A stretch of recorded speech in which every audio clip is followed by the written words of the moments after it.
अपने जो शत्रु हैं। तो इसको ध्यान करके और जो है जैसे टीचर पढ़ाए उसका जो पूरा हम ज्ञान लें, तो उसको ध्यान में करते हुए हमें जो गीता जो इस तरीके का सिखाएगी। गीता का जैसे मैंने कहा कि गीता में कोई भी ऐसी चीज नहीं है जो अछूती है। गीता में हमारे डे टू डे लाइफ के लिए भी सारा उन्होंने कहा हुआ है कि हमें मॉडरेशन में, अक्सर मिड पाथ में इसमें आता है युक्ताहार विहारस्य युक्त चेष्टस्य कर्मसु युक्त स्वप्न बोधस्य योगो भवति दुःखदा, कि हमें मॉडरेशन में खाना, मॉडरेशन में पीना, मॉडरेशन में हर चीज करनी चाहिए।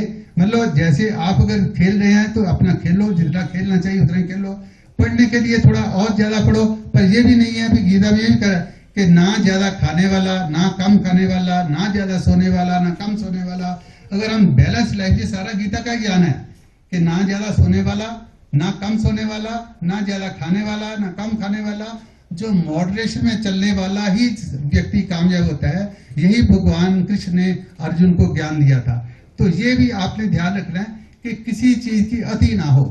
एक और भी श्लोक आता है, जो अति है, अति अहंकार रावणा, अति दानी बलि राजा, अति रूपति सीता, अति सर्वत्र वर्जित। तो हमें excess of everything is bad. हमें जो गीता के ध्यान से हमें जो मॉडरेशन में जितना हमसे हो सके उतना करना है, पर करना अपना आत्मविश्वास रख के करना है।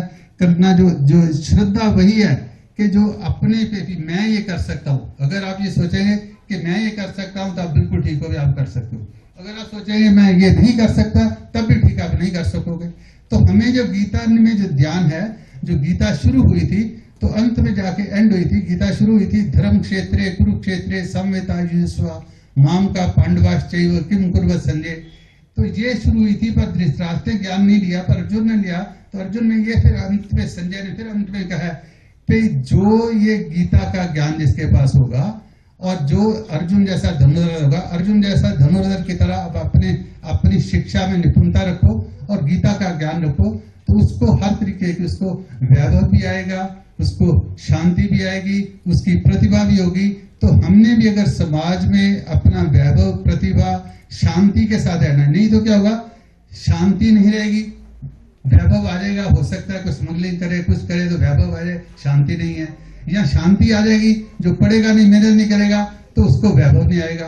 तो गीता का ज्ञान है कि मॉडरेशन में रह के सब कुछ हमने करना है, तो हमें जो वैभव भी आएगी, शांति भी आएगी।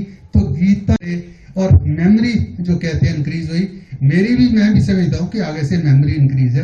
हाँ, पर आपके लिए मेरा यही संदेश है कि जैसे मैं कहता हूँ कि मेरी जो बड़ी सिस्टर थी जब 4 साल की थी गीता का ज्ञान हुआ, तो ऐसे ही आप भी अभी से अगर कोई गीता का एक श्लोक भी धारण कर लो, सबसे प्रथम श्लोक तो अगर धारण करना है तो ये समझो कि हमको जो है गीता में ज्ञान तो बहुत तरीके का है।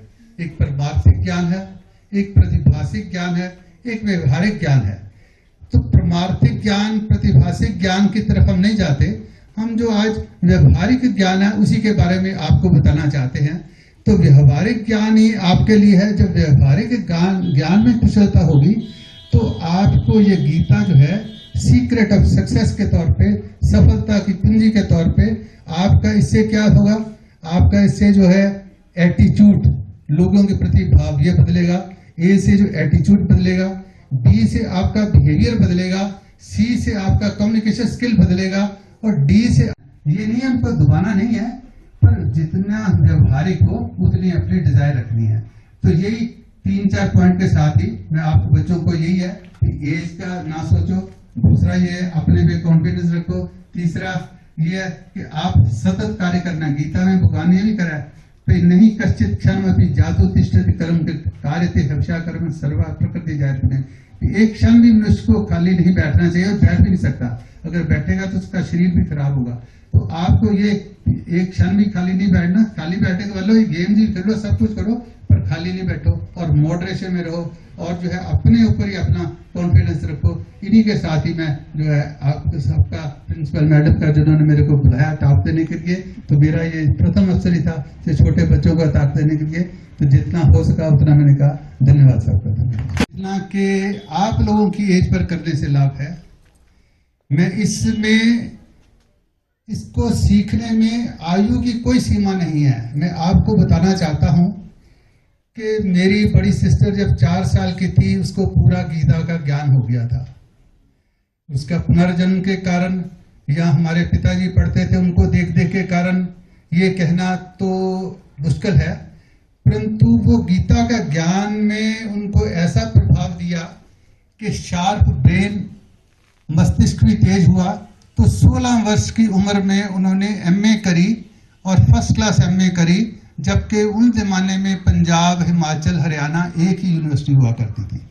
तो मेरा ये कहने का ये अभिप्राय है कि ये मत सोचना कि हम जब बड़े होंगे तो तब हम गीता का अध्ययन करेंगे। चाहे आप 1 श्लोक करो, 2 श्लोक करो, 1 भाव करो, 2 करो। हाँ, बड़े की अगर बात आए तो जैसे मैंने गीता जो सीखी, पूरी गीता मैंने याद करी जब मेरी एज 75 की थी। एक और हमारे जान पहचान वाले आए, लंदन से आए थे, उन्होंने रिटायरमेंट के बाद उन्होंने संस्कृत पढ़ी, गीता पढ़ी, और ऐसा जो गीता व्यास गोरखपुर की उन्होंने श्रीमद् भागवत में एक आध उनको गलती दिखाई, उसको उन्होंने पत्र लिखा, फिर उन्होंने एक्नॉलेज करा कि हाँ ठीक है, लगता है, पर हम अपने स्कॉलर्स को रेफरेंस करेंगे।